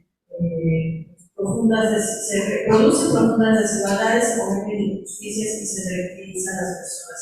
Y este trabajo también nos muestra cómo estos cambios son el resultado de la movilización de las mujeres, ¿no? Y cómo en las instituciones de educación superior, pues las transformaciones que hemos ido logrando, al menos en la normatividad, son el resultado de la organización colectiva.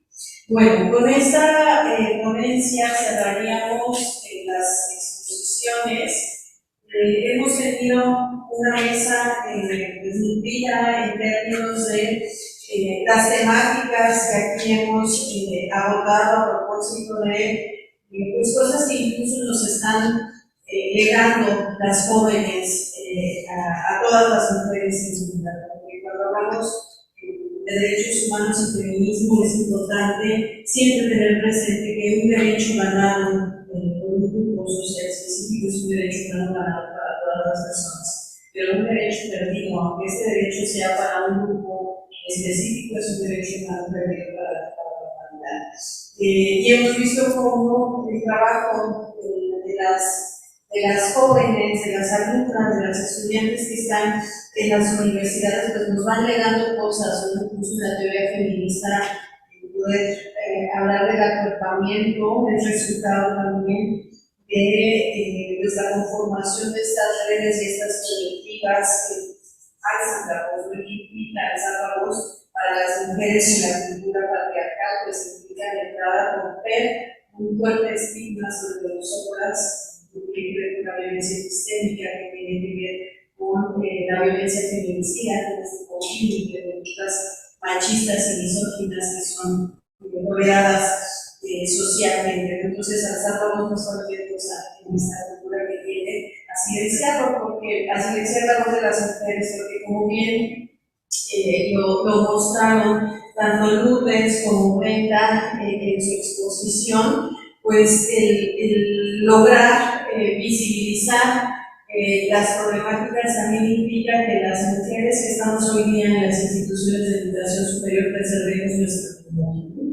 También vimos cómo el feminicidio en las universidades pues tiene un efecto en las colectivas, en las mujeres estudiantes, trabajadoras, académicas, reproducen una serie de ideas sobre nuestro cuerpo, una serie de sentimientos que además nos colocan a las mujeres en un estado permanente de violencia psicológica.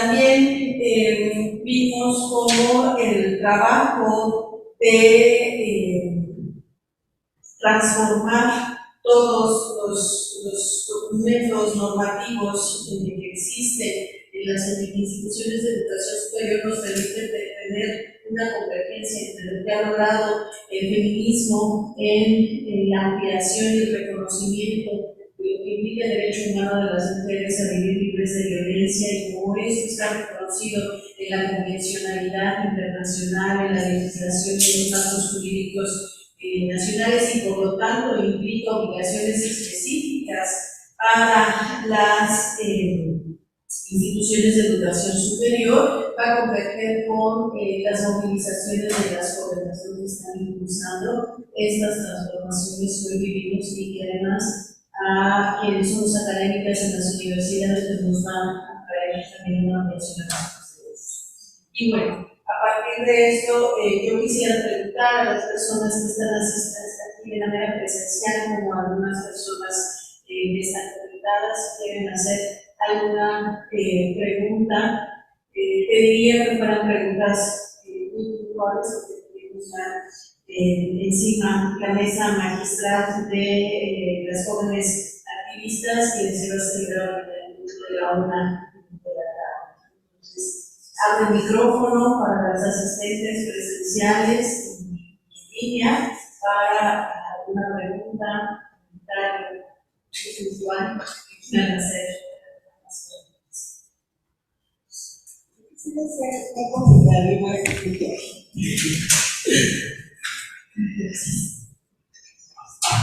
Bueno, en primer lugar, agradecer muchísimo a quienes presentaron por las ponencias y también porque nos permite reflexionar.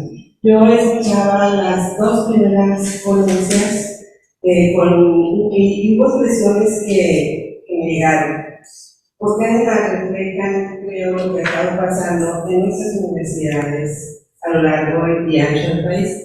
La primera ponente, Citlali, dijo muchas cosas muy importantes respecto al trabajo de las colectivas, pero una de ellas es muy sustantiva, pienso yo, que tiene que ver con esta idea de hacer visible que la universidad es un lugar inseguro. La universidad como un lugar inseguro. En la segunda ponencia se habla sobre el feminicidio y sobre esta posibilidad de que las universidades sean también esos espacios donde el cuerpo de las mujeres es desechado. Y creo que de los aportes más importantes que han logrado las colectivas es precisamente este desplazamiento simbólico. Como habitante de una ciudad donde el feminicidio ha sido parte de nuestra historia, los lugares de desecho se entendían, por ejemplo, como los arroyos, los cerros, estos lugares donde se iban a ser depositados los cuerpos de las mujeres. En 2019 asesinan, víctima del feminicidio, Dana Lisset, cerca de la Universidad Autónoma de Chihuahua, estudiante de literatura de la UACJ, y las colectivas retomaron precisamente este caso como importante y obligaron a la universidad a reconocer también que eran actores y protagonistas obligados. Esto que quiero decir, esta recuperación de los aportes, de conseguir estos desplazamientos simbólicos, porque la universidad parece a veces como un espacio sacro, ¿verdad? Un espacio donde hay se resguarda con la justicia, el orden y nuestras estudiantes que están en colectiva nos han hecho ver que no es. Gracias. Sí, allá, por favor, también muy puntual, por favor, que personas no, adelante. Bueno, hola, ¿qué tal? Buenas tardes. Yo tenía como tres preguntas, pero bueno, la primera pregunta es para Citlali sobre el trabajo que ella hizo de tesis de investigación sobre las colectivas. La pregunta es para, más bien preguntarle a qué desafíos o a qué obstáculos se enfrentaste, Citlali, mientras desarrollabas tu trabajo, sobre todo a nivel epistémico. Te lo pregunto porque a título personal me ha pasado que durante el desarrollo de mi investigación, formándome como en posgrado, la cuestión epistémica ha sido muy importante. Suelo ser frecuentemente cuestionada sobre la teoría que utilizo, la metodología, los conceptos, y cuando te escuchaba me recordaste, o sea, me reflejí, quería preguntarte como qué retos epistémicos has enfrentado tú a título personal durante tu formación o el desarrollo de tu tesis. Si quieres que yo les haga la segunda pregunta, la segunda pregunta es para las compañeras de la UNAM, de la Facultad de Filosofía y Letras, no recuerdo, Lourdes y Brenda. La pregunta para ustedes, chicas, es cuando comentaban que la asamblea, así yo lo escuché, lo entendí, como una forma de vida o de existencia. Es una pregunta más como una duda. ¿Por qué no entender en el análisis que hacen ustedes a la asamblea como una herramienta política más bien? Es decir, como una forma para lograr algo. Es decir, la forma de organización a través de la asamblea, entenderla más bien como una herramienta política desde la colectividad. Y mi última pregunta es para las compañeras que acaban de llegar. Ya no sé si me perdí o no entendí, perdón, con respecto a los términos que estaban revisando al final del protocolo, identidad de género, sexo asignado a nacer. Por ahí vi, si no cisnormatividad y transfobia, que no suelen ser conceptos muy utilizados en análisis precisamente de herramientas jurídicas. La transfobia es como más o menos utilizada en el discurso mainstream, como para referirse a las violencias que viven las personas. Mi pregunta es, ¿en algún momento han revisado o han considerado el concepto de cisexismo? El concepto de cisexismo desde los estudios trans o desde la academia o de los espacios de generación de conocimientos sobre problemáticas para la población trans es un concepto más utilizado, más amplio, tiene su origen y usualmente el concepto de cisexismo es más amplio que abarca cisnormatividad, transfobia, como un concepto estructural de las jerarquías o de las relaciones de poder entre lo cisgénero y lo trans o lo queer o lo no binario en todo caso, ¿no? Esas son mis 3 preguntas. Gracias. Sí, bueno, sí, por favor, Citlali y luego las compañeras. Hola, buenos días de nuevo, buenas tardes de nuevo. Gracias por sus aportaciones y preguntas. Bueno, en relación a lo que dijo la primer compañera, donde aseverar que las instituciones de educación superior son espacios seguros, creo que no lo dije, pero a lo que voy es que las instituciones de educación superior sí fungieron como espacios de poder. Creo que ahí está la interpretación. ¿Por qué digo eso? ¿Por qué lo asevero?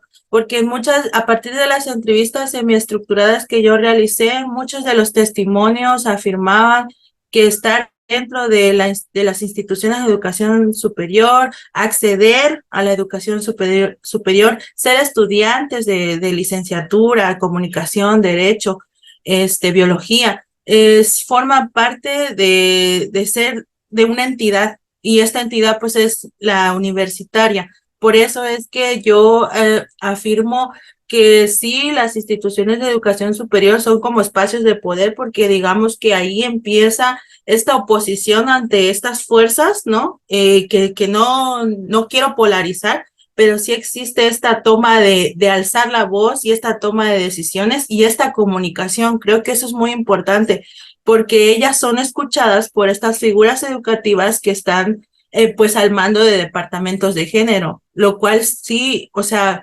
como localización, las instituciones de educación superior sí fungen ese papel, ¿no? A eso me refiero. Ahora, con lo siguiente que me pregunta la doctora, ¿qué desafíos en el desarrollo de mi tesis y a nivel epistémico?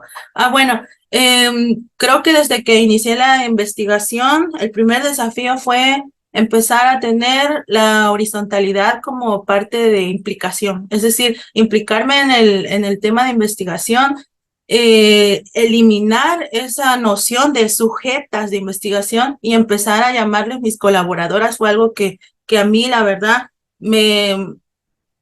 se me hizo muy difícil, si les puedo decir, porque en cada seminario muchos me decían, ¿cuáles son tus sujetos de investigación?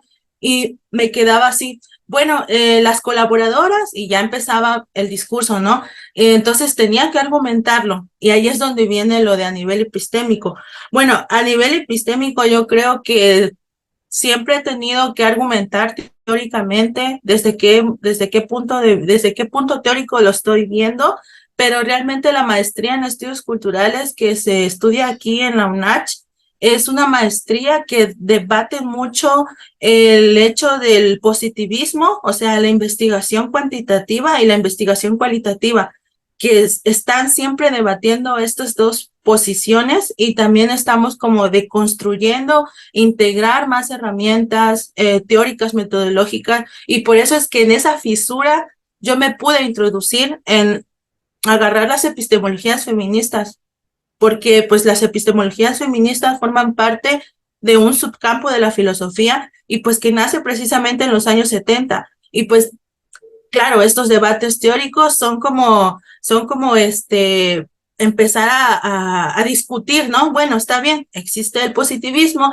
existe lo cualitativo, pero también existe esta crítica a todo este positivismo y a todo este método cualitativo, porque también hay que empezar a hablar desde el conocimiento situado, ¿no? Varias epistemólogas feministas, perdón, hablan de ello, del conocimiento situado, de cómo empezar a ver y reconocer a las mujeres como sujetas de conocimiento y hacer esta eliminación de sujeto-objeto, sino más bien empezar a trabajar, implicarse en el tema de investigación metodológicamente hablando.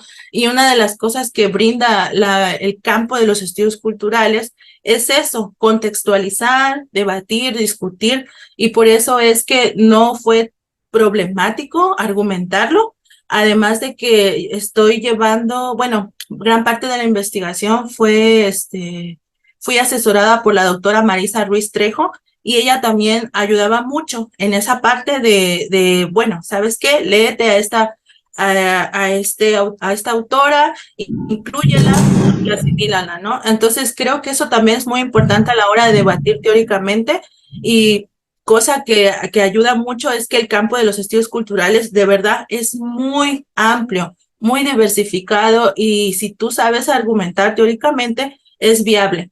Creo que en ese sentido es lo que yo puedo comentar. Muchas gracias. Muchas gracias, Susana. Pues, profesoras, por favor, brevemente. Bueno, sí, brevemente. Nada más, yo creo que ahí algo que nos ayudaría mucho es como identificar que protocolos es un producto predominantemente científico, protocolos lo que nos dicen es una serie de pasos a seguir para llegar a cuestión especializada, pero también para que se investigue en casos extensiones, en intervengan en casos específicos de situaciones de violencia. En ese sentido, la metodología es un poco formar de las investigaciones, de los protocolos, de los instrumentos internacionales que tienen aplicabilidad, tomar de ahí las definiciones, porque eso nos permite sustentar el análisis científico que realizamos.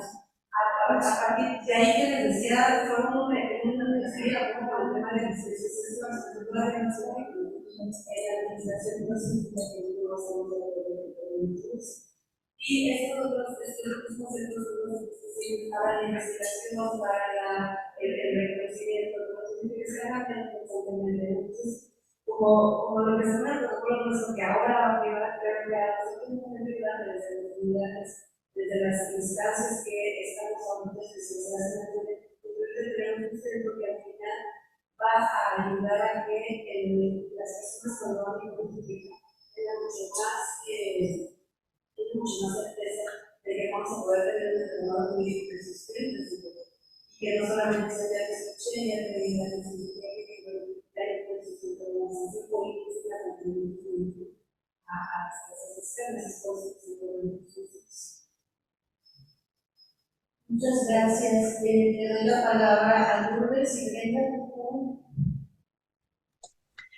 Respecto a esta pregunta, mira, cuando en mi generación planteamos pues hacer asambleas feministas literalmente, sí ya eran de antemano una herramienta política, ¿no? Igual que hacer scratches, hacer tendederos, hacer ciberactivismo con hashtags, ¿no? Pero nosotros ya dentro del análisis y como lo hablamos con académicas y con las experiencias ya cuando pasamos a teorizar un poco, nos dimos cuenta que iba más allá de ser una herramienta política. Las asambleas feministas en las instituciones de educación superior son parteaguas. Son escenarios donde las mujeres, incluso ahora mujeres y disidencias, no están tomando solo la palabra para participar, ¿no? Como en este modelo democrático, sino se están politizando, están rompiendo esquemas, están generando ruido.